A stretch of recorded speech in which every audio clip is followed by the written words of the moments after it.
Hi guys, welcome back with me again in this channel. On today's tutorial, I'm going to show you how you can do camera shake effects in Davinci Resolve. So first, you just need to add a clip into the Davinci Resolve apps on your computer.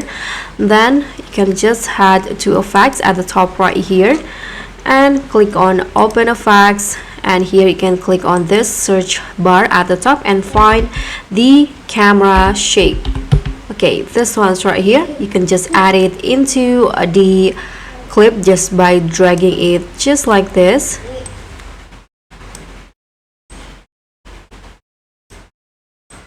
Nah, sebenarnya Indonesia, As you guys can see here, Indonesia sendiri itu emang rawan banget sama.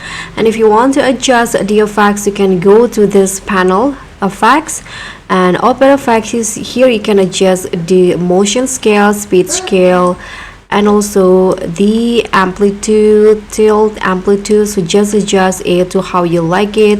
You can also adjust the zoom type, the zoom speed, and the motion in here. But that's basically how you can do. Sebenarnya Indonesia sendiri itu emang rawan banget sama bencana alam, guys. Karena kita tuh dilalui. Don't forget to like, comment, and subscribe. Also click on the thanks. Bye.